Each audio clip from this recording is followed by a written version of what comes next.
Gunman fatally shot, policeman shot and wounded in Spanish Town. An unidentified man was fatally shot, a policeman was shot and wounded during an incident in Spanish Town, St. Catherine on Sunday morning. Head of the Police Constable Communications Network, Senior Superintendent Stephanie Lindsay, says the corporal was pounced upon by 4 men at around 4:30 a.m. She says the corporal discharged his firearm, fatally shooting one of the men. A Glock pistol was reportedly recovered at the scene. The wounded corporal is receiving medical treatment at hospital. He is in stable condition. 15-year-old St. Catherine student charged in stabbing death of another teen. A 15-year-old St. Catherine student has been charged with murder following a stabbing incident along Edison Boulevard in Spanish Town on May 29. Dead is 16-year-old Xavier Edwards. Reports are that about 8 p.m. Wednesday, Edwards the accused had an altercation. The 15-year-old allegedly used a sharp object to stab Edwards multiple times. Edwards died while undergoing treatment at the hospital. His attacker was charged following a question and answer session in the presence of an attorney on Saturday. His identity is being withheld as he is a minor. Health Minister says accident that left him with broken wrist could have been worse. Minister of Health and Wellness Dr. Christopher Tufton says he is counting himself lucky after taking a fall from his bicycle on Chalmers Avenue in St. Andrew on Sunday morning.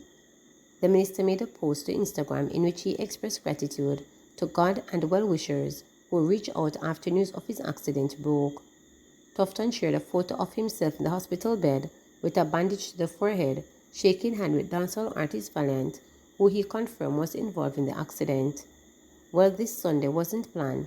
Took a fall this morning on my bike, Tufton captioned the photo. Counting myself very lucky because it could have been worse. Thanks to God and to all who have me in their prayers and sent messages, he stated. He continued, also, thanks to Valiant who was involved for rushing me to the UHWI and to the team of doctors and nurses who are currently attending to me. It is understood that the health minister sustained a broken wrist in the incident. Police investigating attempted arson attack at Garden House. Police are reporting that an attempt was made to set Garden House, the seat of Jamaica's parliament, on fire. Lawmen say at around 10:28 p.m., 2 security officers were on duty at the location on Duke Street in Kingston when they smelled a noxious substance and did an extensive examination of the building. It is reported that after the examination was made, a minor burn was observed at the front door. A plastic bottle, which was also burnt, was seen in proximity of the fire.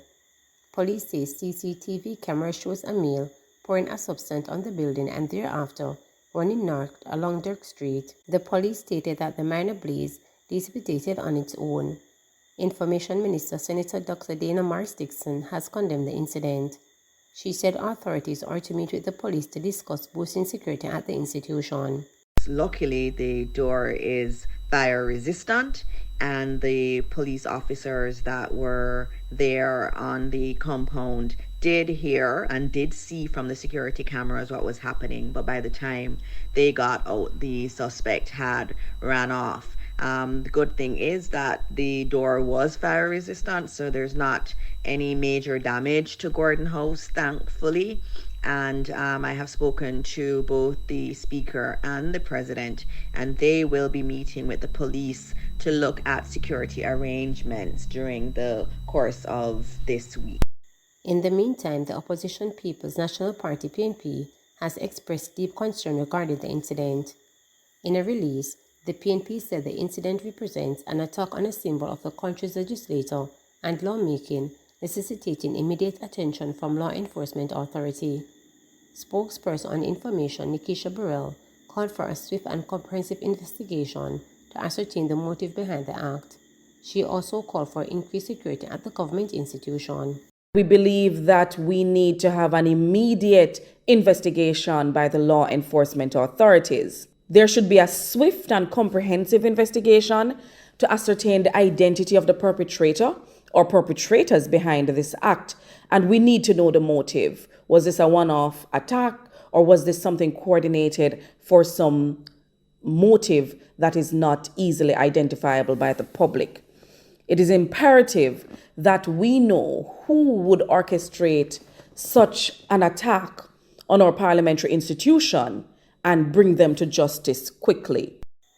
More than 100 people with outstanding traffic warrants arrested. Over 100 people with outstanding traffic warrants were arrested during operations across the island last week. This as the Public Safety and Traffic Enforcement Branch has ramped up operations targeting traffic offenders. The unit had released the names of some 70 people with multiple warrants last month. Head of the PSTEB, Assistant Commissioner of Police ACP Gary McKenzie, gave an update on the efforts to arrest those individuals for whom warrants have been issued for various traffic offences. ACP McKenzie urges those motorists with outstanding warrants to turn themselves in.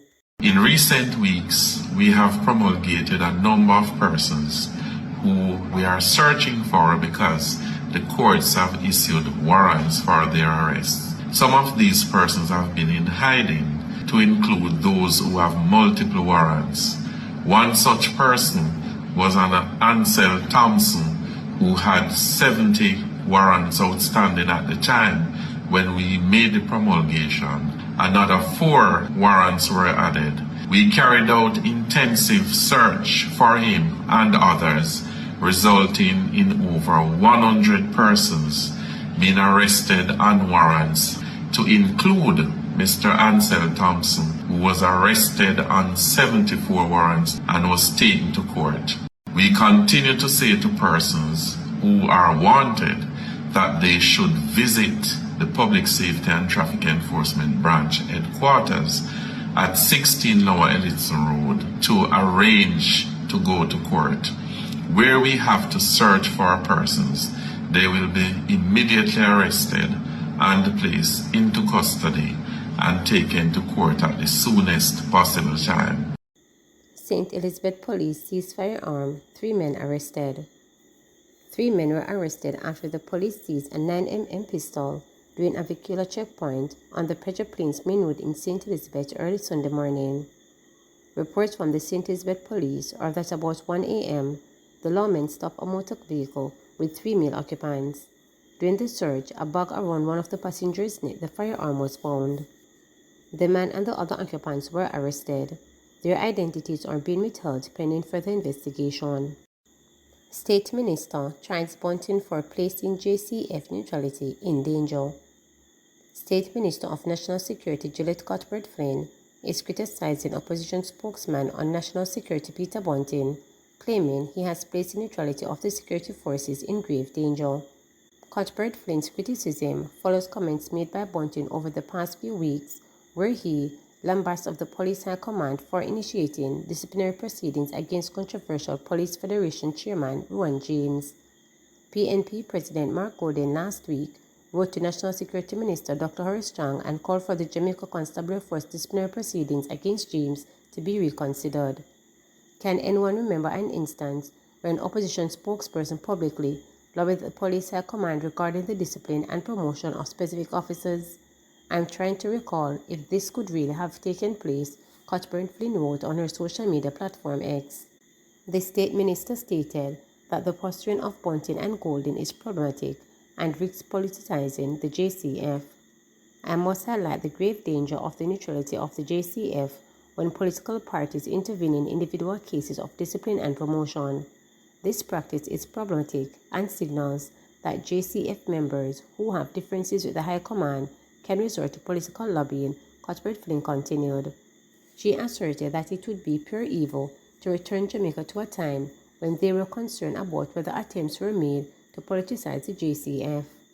I believe political lobbying unfairly taunts those on whose behalf the lobbying occurs.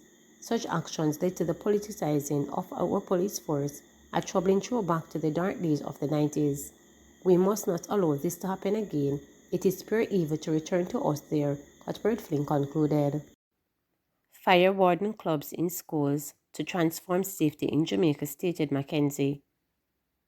The Minister of Local Government and Community Development, Desmond McKenzie, is counting on the Fire Warden Clubs in Schools project to create a paradigm shift in the way Jamaicans, particularly children, view fire safety.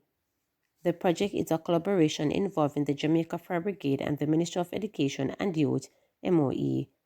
Mackenzie spoke to the transformative nature of the project during his recent contribution to the 2024-2025 sectoral debate in the House of Representatives. Of all the important projects being initiated by the Fire Brigade, the Fire Warden Clubs in Schools project has the greatest potential to transform national attitude to fire, the minister stated. He explained that it was a new and special component of the Fire and Life Safety Education Program, and it aims to provide our children in the primary education system with the skills they need to avoid and prevent fires and bring them into a culture of disaster prevention. The Fire Warden Club is a uniform club endorsed and supported by the ministry and now forms part of the extracurricular programs in primary schools. This is a social transformation initiative, and I am highly optimistic that it can help to save our children's lives now and create an intergenerational culture of fire safety that will preserve lives in homes and communities all across Jamaica, Mackenzie noted. Please remember to subscribe, like, share, and click the notification bell for daily updates.